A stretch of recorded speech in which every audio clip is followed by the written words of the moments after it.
Hello, friends. I'm Cynthia Meyer with the Real Life Planning Podcast. And today in episode 17, we're going to be talking about house hacking for beginners with somebody who has walked her talk. This is Lauren Bellis with Urban Castle Properties in Boston. And she's coming to share her story with us about how she got started as a successful house hacker and what she would do as a financial mentor to help others follow along in her path. Good morning, Lauren. It's very nice to talk to you. Tell us a little bit about your story. What's important to know about you? Yeah, good morning. First of all, I'm so happy to be here. This is really exciting for me to spend time with you and to share a little bit about some of the things that I've been through so that other people that are interested in becoming real estate investors can have a couple of ideas that maybe they didn't think about before. My niche in real estate investing is house hacking, and it's really worked for me. It doesn't work for everybody, and maybe we'll talk a little bit about that today of why it could be a great way to get started to kind of get your feet wet in the real estate investing world. Let's start by defining what house hacking is for those people who are listening who might not be familiar with this term. I think the term was coined originally by Brandon Turner, who was one of the original founders of Your Pockets, exactly. What the original sense was that you would buy a home, a multifamily home, live in one unit and rent out the rest, the other unit or units in the property in order to pay the costs of the property acquisition. And for those of you that have been to the Real Life Planning site, I'm trying to take this towards house hacking 2.0, right? Which is monetizing the home that you already own, different ways that you can make money from the home that you already own. But Lauren, you're an original house hacker and you got started before the term was even coined, maybe. Tell us about that. Yeah. And I can go even further back than that. My nanny, my father's mother, back in the day, they moved out of Boston and moved to the suburbs. They bought a 2-family house. They lived in one unit and they rented out the other. People have been doing this for forever, right? So it's not a new concept by any means, but you know, the term house hacking is new. The idea that this is a real estate investing strategy is definitely new. And the idea that this can be used as a catalyst to really grow a real estate investing business is definitely more of a newer concept, right? So my story is a little bit different, or I guess everyone's story is a little bit different, right? Just to share a little bit how I got started, I really got started as a real estate investor out of necessity. What that looks like for me is I got into a car accident and it changed how my ability to provide for myself and for my family really changed. So I could no longer, at the time, sit in front of a computer all day because I had migraine headaches from the accident. At the time, I was living in a condo. I purchased my first condo in my 20s, and my family and I were getting to a place where it was difficult financially. Couldn't make the mortgage. I had to decide. After the accident, you mean? After the accident, exactly. We had to make a decision. Are we going to sell or are we going to move? What are we going to do? And it's always been my plan to invest in real estate. And I just wasn't ready to take that leap. And I think that's really the biggest thing for a lot of wannabe real estate investors is how do I get started? I just decided that since my life had changed, let's do it. I moved out of my condo, had tenants move in, and I was able to live with family temporarily while we kind of started the process and started to save some money. Eventually, we had that down payment to buy a 2-family house. And that's how I was able to kind of start this house hacking journey. It's definitely different for everybody. Obviously, that's not going to happen to the majority of people, but I just needed that little bit of a push to kind of get me started, and really a blessing in disguise because yes, it stinks getting into a car accident and having health issues. By the way, I'm much better today, but because that happened, it forced me out of necessity to start my real estate investing journey. I was able to save that money for a down payment for that multifamily home. I had that rent coming in. I was still working at a more limited capacity. Then I was able to have that down payment to buy a 2-family house. So we moved into one apartment. The rent was such that it essentially just about covered the mortgage, so that our living expenses were so low. We're able to save. The house I purchased needed some work, so we're able to use those funds to fix up the house. Gosh, Lauren, now I knew this about you before having this conversation today, but thinking about it as you tell the story is that was a real personal and financial earthquake. And the fact that you were able to use that as a launching pad for a new successful career, I think that impresses all of us. Thank you so much. Although it sounds a little bit dramatic, right? I think anybody could find a reason to get started. Maybe it's just you're hoping to get that promotion and you didn't get it, or you had a new baby, or whatever the case is, you have a life-changing event. Just finding a way to set steps towards that goal. I think you can find any excuse to do it, right? You're one of the most determined people that I know. Well, So thank you. I think people have a lot to learn from you here. Tell me, when you and your partner were first looking for your first duplex, your first multifamily, how did you decide what your budget was? How did you decide what kind of a property you were going to look for and what renovations you would put into it? That's a great question. And it really is all about the numbers. Although it can be a bit intimidating to think about kind of the math that's involved, there's tons of templates that you can use to come up with the financial numbers that you'll need to ensure that a deal works. That's the foundation, right? You need to ensure that, first of all, what are the monthly mortgage payments? What's the rent in that neighborhood on average? And you have to look at the number of bedrooms. What's the rent for a 2-bedroom? What's the rent for a 3-bedroom? You start the process of looking at potential 2-family or 3-family homes, say, gee, what's the average rent in that city? Sometimes in a city, there's different neighborhoods and the rents can be completely different in different neighborhoods. So doing that homework is really so important to determine whether or not a deal is a good deal or not, right? Because you want to obviously max out that rent. And in regards to the renovation work, it can be a little tricky unless you are in the trades and you have a really good understanding of the general costs of plumbing, electrical work, structural, drywall, whatever work needs to go into a house. It can be a little bit difficult in the beginning getting started to set budgets for what your anticipated renovation budget will be. That's why we really do rely on the experts, right? If you have the opportunity to, during the inspection process, have a construction professional come in and give you quotes on work before you move forward with the purchasing process, it can be a really helpful tool. How did you set your original budget? Did you bootstrap into how much house you could afford based on what your monthly cash flow was? Did you talk to a loan broker first? How did you do it originally? Because I was taking the time to save, I started talking to lenders to say, how much do I need to put down? Because I did go the conventional financing route. And there's, of course, so many options when it comes to financing a project. If you're able to get into an FHA product because you're owner occupying, that's a great route to go. A lot of states have different municipality and state loan programs if you could put that lower down payment. But for us, it was really just finding a number that worked based on the cash that I had on hand for the down payment, and then working backwards to take a look at what are the rents and what do we feel comfortable paying every month out of our pocket versus what the tenant will be able to pay for that monthly cost. I know that you and your beau are really handy, right? You look like you could do stuff on HGTV, right? Some of us are not so handy. So how did you figure out what to do yourselves and what to outsource to other professionals? Great question. In general, plumbing and electrical, that's outsourced. I feel like the number one issue with owning a house, or the number one cause of issues owning a house for maintenance issues, is water. So floods, pipe bursts, and anything that has to do with water, it can be really costly because of the after damage. Fire is the other one. So electrical obviously can be scary, but you want to make sure as a landlord and as a homeowner, you want to ensure that you're providing safe housing for your family as well as your tenants. So making sure a licensed electrician comes in to do that work, and making sure a licensed plumber or gas fitter as well. Gas is the other one if you have that in your home. That's where I really draw the line.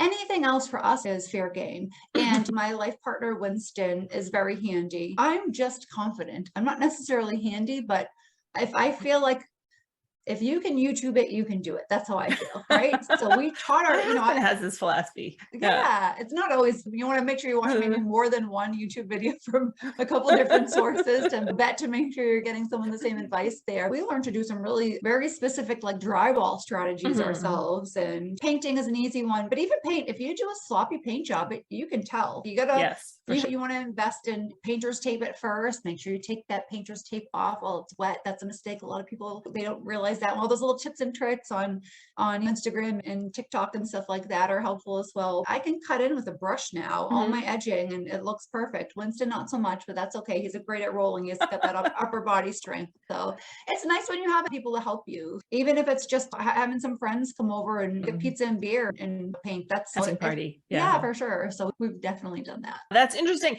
Now, not to take a big detour into paint here, but last week we were staying in an Airbnb for a little while. It looked like the owner of the Airbnb had recently painted, but they did not use paint or tape. So like you would look up at the ceiling and there are little dark smudges everywhere, you know, along the edge of it. Yeah, it drove me crazy. I want to stop at Home Depot or whatever and touch it up for them.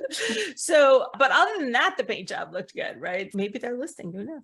I know you're a real estate investor, you're a real estate agent, Yes. and you're a house hacking expert who helps people specifically with investing in their first house hack and getting started, right? Absolutely, so yeah. let's say I'm somebody who is ready to buy their first home.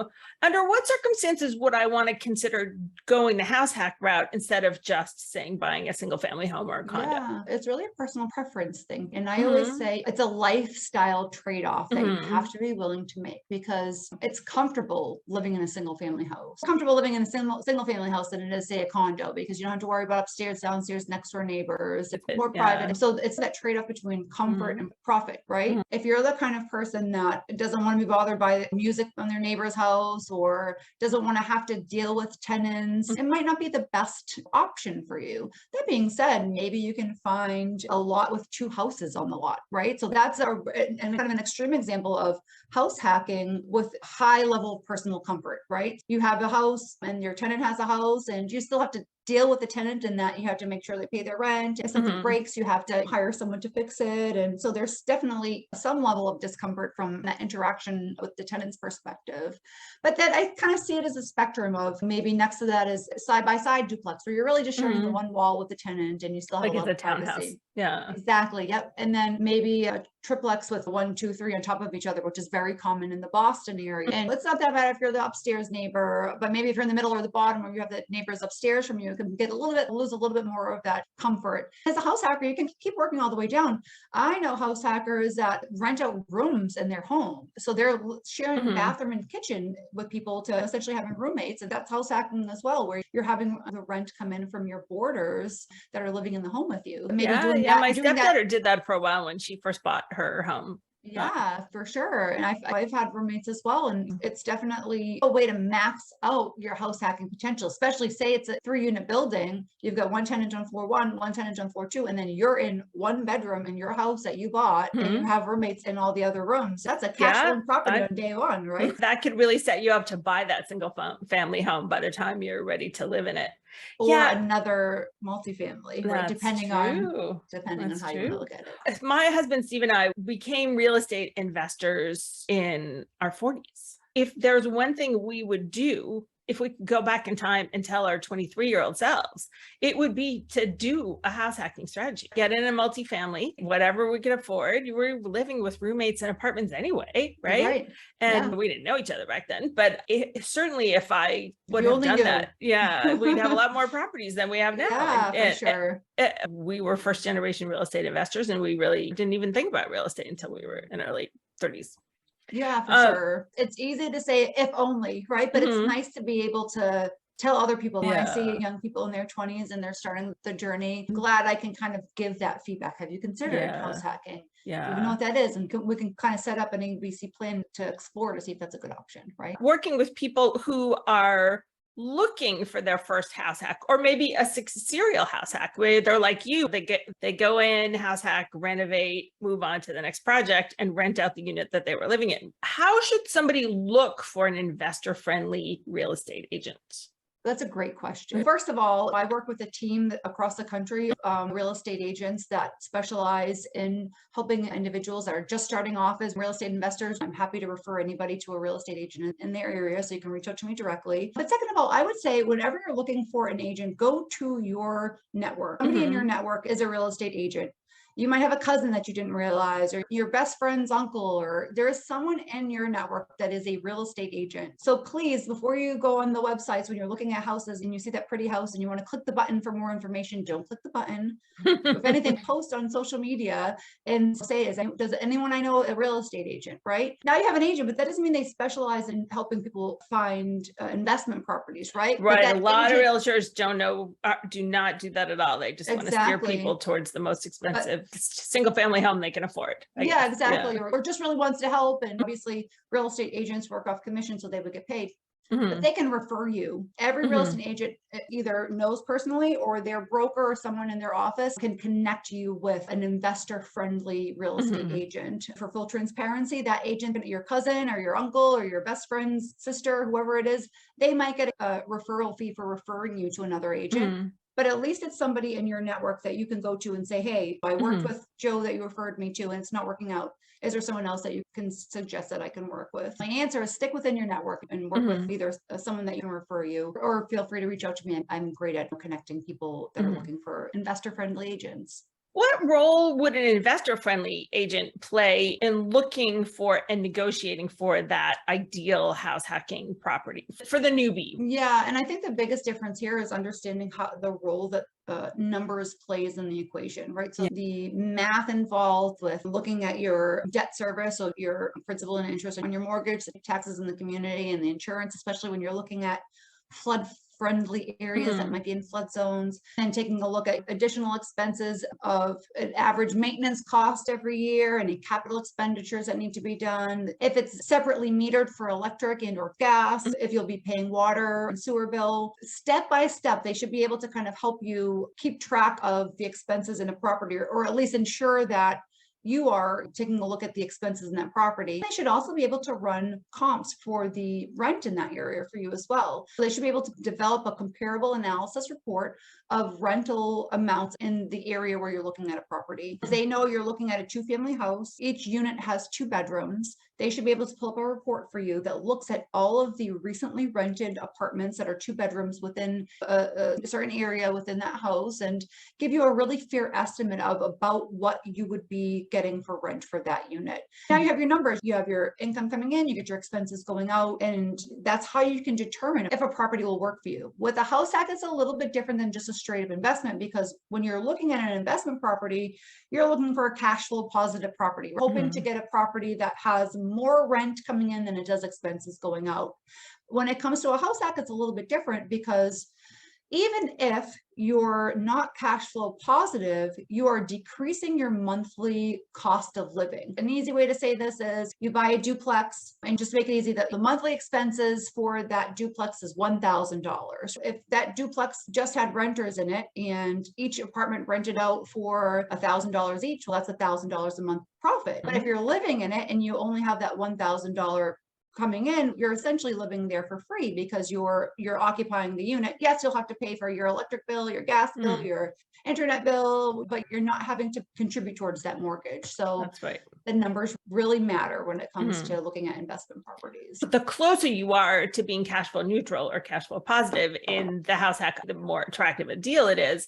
But many people start house hacking, even though the rent from the other unit or units doesn't completely cover all the expenses of the property, but it allows them to build equity or wealth at the same time as they're lowering their total cost of living. So maybe they have more money to put in their 401k plan or save for the down payment on the next property. Exactly. That's where we're at with our first one. I think the tenant and the other unit covered most of the expenses, and we only had to pay $300 a month towards, it was like, that's amazing. Part of the average water and sewer bill, it was like $50 towards the mortgage or something like that. Imagine paying $300 a month in rent for a 4-bedroom apartment. So that's amazing. That's happening every day.